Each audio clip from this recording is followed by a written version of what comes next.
Muy buenas a todos los que estén viendo este video de análisis probabilístico. Para este ejercicio vamos a tener los datos del río Esmeraldas. Como podemos ver, tenemos aquí los caudales medios. Como primer paso, todos estos datos deben ser ordenados de menor a mayor. Para este ejercicio ya se encuentran ordenados. En segundo lugar, vamos a darles una posición a cada uno. Estos serán representados por la n minúscula, desde el primer dato hasta el último dato. Seguimos. Vamos a calcular la media con la fórmula de promedio en Excel, usando de argumento todos los valores desde la primera hasta la última. Como siguiente paso vamos a calcular la desviación estándar. De la misma forma los argumentos serán todos los valores. Ahora vamos a contar el número de datos que tenemos, lo cual será representado con la n mayúscula, para no confundirla con la posición que es la n minúscula. Seguimos, vamos a calcular la probabilidad teórica de Heysen. Para esto usamos la posición de nuestro valor menos 0,5 dividido para el número de datos. Es mejor para estos casos de Excel usar un valor fijo, dado que n será usado en todos, y lo único que cambiará será la n minúscula, que es la posición. Copiamos y arrastramos para todos los valores. A continuación tenemos nuestra probabilidad teórica de Heysen para todos. Ahora conseguimos el valor de z teórico de Gauss.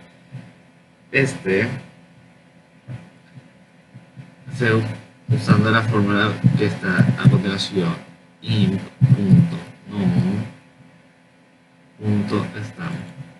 Esto lo que hace es usar la tabla de abajo. Nosotros tomamos el valor que sería 0.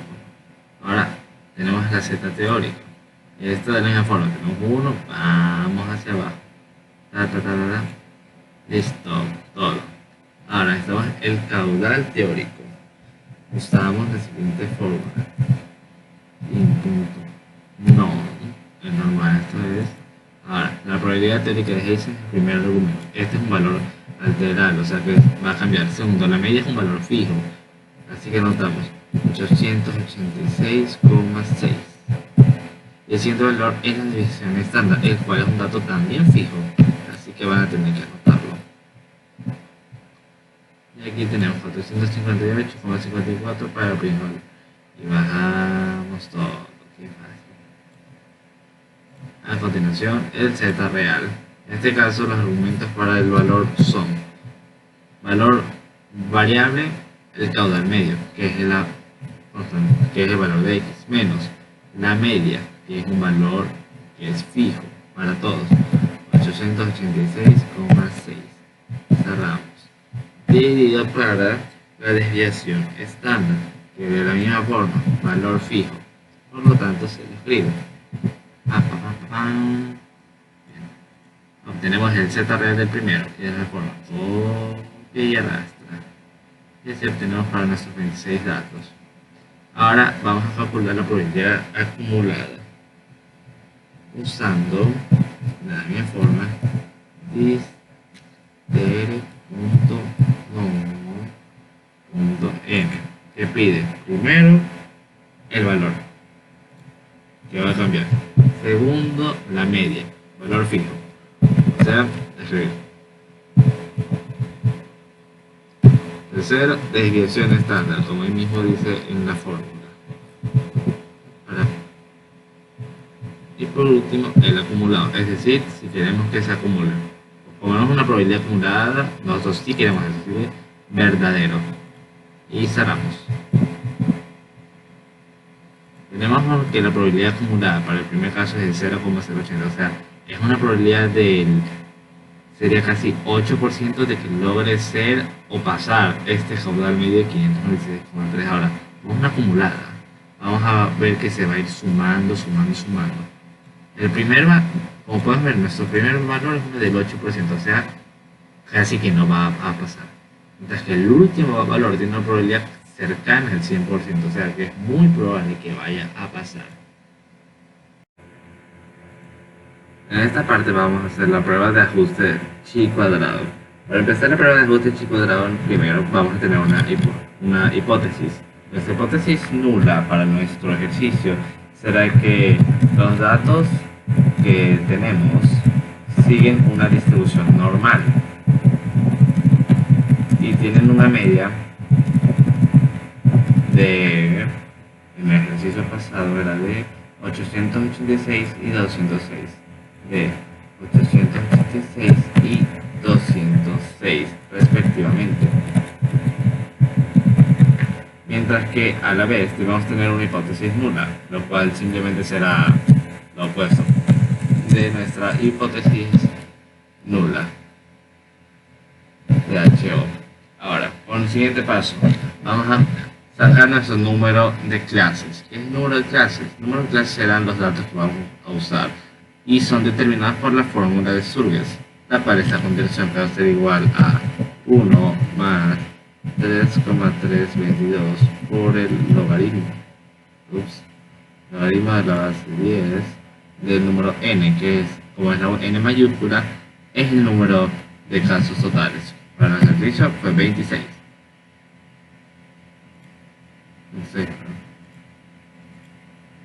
No, es uno más, perdón.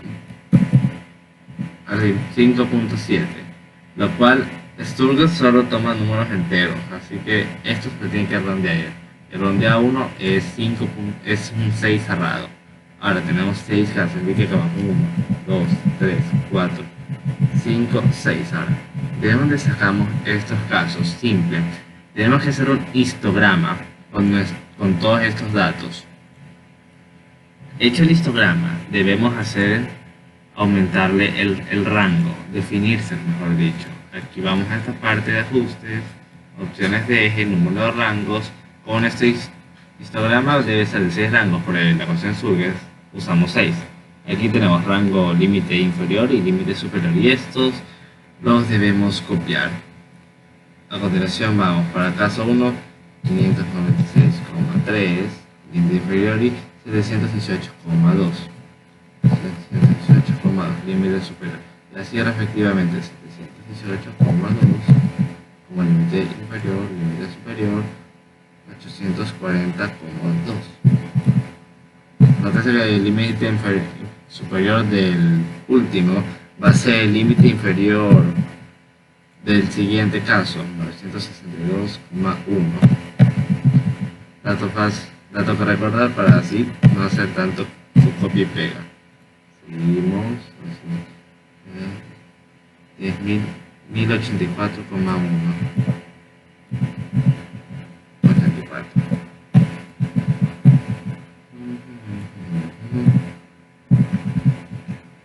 Acá.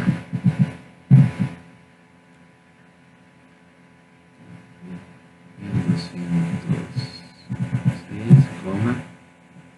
El otro es 1328,0. Sí, coma 0 cerramos. 1, 2, 6, 6. Listo. Tenemos los datos. Ahora la frecuencia observada. Si ven, estos son los números de veces que entran en el rango. Este dato también se lo saca de la tabla. Si ven, 5, 5, 5, 5. Llega aquí hasta el 8, el tercero, 8. 2, 3 y 3, ¿verdad? 2, 3 y 3. Muy bien. Y como son el número de datos, la suma total simplemente de dar todo esto, que es el número de datos, la n mayúscula. Ahora, la frecuencia relativa es simplemente el número de nuestro dato dividido para el número total de datos. En caso 0,19. Hacemos un copia, arrastra, tan. La suma de todo esto debe dar el 1 cerrado. La frecuencia acumulada es casi lo mismo, simplemente estos valores sumándose. Es decir, esto sería el valor de arriba más el valor que ahora entra. Y así, de la misma manera, nos va a dar 1. En esta parte vamos a hacer la prueba de ajuste chi cuadrado. Para empezar la prueba de ajuste chi cuadrado, primero vamos a tener una hipótesis. Nuestra hipótesis nula para nuestro ejercicio será que los datos que tenemos siguen una distribución normal y tienen una media de, en el ejercicio pasado era de 886 y 206, de 886 y 206 respectivamente. Mientras que a la vez debemos tener una hipótesis nula, lo cual simplemente será lo opuesto de nuestra hipótesis nula de HO. Ahora, con el siguiente paso, vamos a sacar nuestro número de clases. ¿Qué es el número de clases? El número de clases serán los datos que vamos a usar y son determinados por la fórmula de Surges, la cual esta continuación va a ser igual a 1 más 3,322 por el logaritmo. Logaritmo de la base 10 del número n, que es, como es la n mayúscula, es el número de casos totales. Para el ejercicio fue 26. Entonces, no, es uno más, perdón. Arriba, 5.7, lo cual Sturges solo toma números enteros, así que esto se tiene que redondear. El redondea 1 es 5, es un 6 cerrado. Ahora tenemos 6 casos, así que acabamos 1, 2, 3, 4, 5, 6. Ahora, ¿de dónde sacamos estos casos? Simple. Tenemos que hacer un histograma con todos estos datos. Hecho el histograma, debemos aumentarle el rango, definirse, mejor dicho. Aquí vamos a esta parte de ajustes, opciones de eje, número de rangos. Con este histograma debe ser de 6 rangos, por la ecuación Surges usamos 6. Aquí tenemos rango límite inferior y límite superior, y estos los debemos copiar. A continuación vamos para el caso 1, 596,3, límite inferior, y 718,2, 718,2, límite superior, y así respectivamente 718,2 como límite inferior, límite superior, 840,2. Nótese que el límite superior del último va a ser el límite inferior del siguiente caso, 962,1. Dato que recordar para así no hacer tanto copia y pega. Seguimos. 1084,1. 84.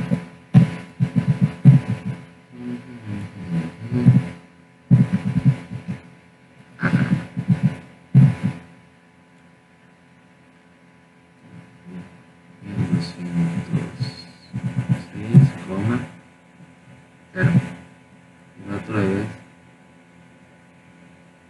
1328,0. Sí, coma 0 cerramos. 1, 2, 6, listo.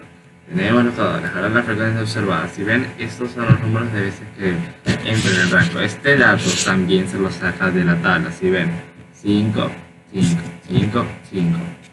Llega aquí hasta el 8, el tercero, 8. 2, 3 y 3, ¿verdad?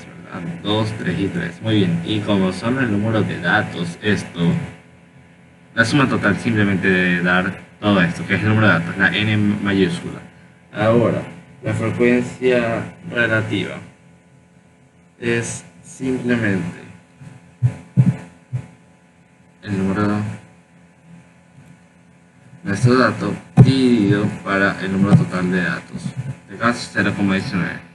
Hacemos un copia, arrastra, tan. La suma de todo esto debe dar el 1 cerrado. La frecuencia acumulada es casi lo mismo, simplemente estos valores sumándose. Es decir, esto sería el valor de arriba más el valor que ahora entra. Y así, de la misma manera, nos va a dar 1. Ahora, hecho esto, tenemos la frecuencia acumulada. Ahora seguimos con el valor de z. Verán, para el número de casos, para los casos 2, 3, 4, 5, se aplica esta fórmula directamente. Usaremos límite inferior va a ser igual a, como saben, el valor, la variable le va a cambiar, menos la media, ¿verdad? 886,6. Así estamos cerrados. 886,6 dividido para nuestra desviación estándar, que es 206,8.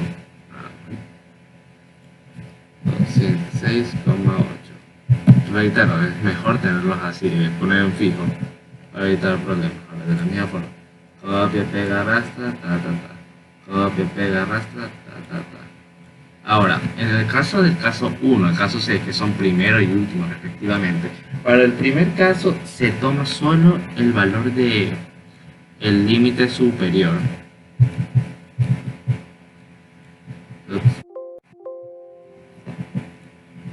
Fórmula incorrecta. Es decir, solo tomamos el límite superior, que sería 718,2. De esta forma abarcamos lo que esté por debajo de eso, del límite superior, mientras que para el caso 6 tomaremos el inferior, o sea, lo que esté por encima del límite inferior. De esa forma está hecho para que se abarque la mayor cantidad de datos. Por lo tanto, sería el valor del límite superior menos la media, que era 886,6, creo. No, 12, falta 1. 886,6, está. 886,6 cerramos y dividido para 206,6, 206,8. 206,8 damos, era 0,81. Y aquí, de la misma forma, misma fórmula, pero con el límite inferior. Va a ser igual a el valor X límite inferior menos 886,6 dividido para 208,6. 286,6, 8,8. Ups. 6,8, un error, perdón. Con esto ya tenemos límite superior, límite inferior. Ahora, tenemos que usar ahora la probabilidad observada. ¿Cómo se la calcula? Simplemente se usa la fórmula que nos está dando el mismísimo, hermoso y poderoso Excel. Strong.nor.stand.n, donde le damos el valor Z, el que hagamos, y el acumulado para este caso es verdadero. Cerramos ya. Copia, pega, copia, pega, copia, pega. Copia, pega, pam. Tenemos aquí copia, pega, pam. Misma cosa. Distribución. Punto. Normal. Estándar. Con estos Z acumulados. Verdadero, verdadero. Si cerramos. Vamos otra vez. Distribución. Punto. Normal estándar. Con estos Z respectivos. Y nuestro acumulado es verdadero. Cerramos 0,94. Frecuencia relativa. Para el cálculo de la frecuencia relativa usaremos lo siguiente. Para el primer caso el mismo valor, 0,21. Para el caso de 2 a 5 va a ser igual a la diferencia entre el superior menos el inferior, y así respectivamente. Como es una frecuencia relativa, es normal que nos dé al final 1, con nuestro valor es 0,94. El último caso lo vamos a llenar con 0,06. De esta manera obtenemos el 1 que debemos tener. Ahora, estadístico de prueba. Estadístico de prueba se rige con la siguiente fórmula. N mayúsculo, en este caso, que sería el número de datos, o sea, 26, número de datos, multiplicado por, abro dos paréntesis, Fs, que es la probabilidad observada, menos la probabilidad esperada. Todo esto va a estar elevado al cuadrado y va a ser dividido por la probabilidad esperada. De la siguiente forma tenemos 0,039. Ahora copiamos y arrastramos. Y esa es nuestra estadística de prueba. 3,75. Ustedes se preguntarán, ahora, ¿qué hacemos que tenemos nuestro 3,75? Simple. Vamos al cálculo de valores críticos. Nuestro nivel de significancia asignado es 0,05. Para calcular nuestros grados de libertad se rige bajo la siguiente fórmula: m menos p menos 1. M es el número de clases, que fue calculado con la fórmula de Surros, la cual nos dio el número 6. Las variables en la hipótesis. En la variable de la hipótesis nosotros definimos dos: la media y la desviación estándar, por lo que son dos variables, media y desviación estándar. Así que nuestra sería 6 menos 2 menos 1. En total de grados de libertad tendremos 3. Ahora, nuestro valor de significancia, ahora usaremos la siguiente tabla. Nuestro valor de significancia fue 5%, sería 0,05 aquí. Y DF son nuestros grados de libertad, así que 3 y 0,05, 7.81. Ahora debemos comparar esos 7.81 con nuestro estadística de prueba, que es 3,75. La tabla dice que el valor crítico es mayor que nuestro estadístico de prueba. Como debido a que el estadístico de prueba no puede pasar el valor crítico, entonces la hipótesis que aceptamos es nuestra hipótesis nula, que los datos que tenemos sin una distribución normal y que la media tiene un valor de 886,6 y una desviación estándar de 206,8 con una significancia del 5%. Si el valor estadístico hubiera sobrepasado el crítico, nosotros hubiéramos rechazado la hipótesis y hubiéramos dicho la alterna. Pero ese no es el caso. Nuestra hipótesis nula fue la que prevalece.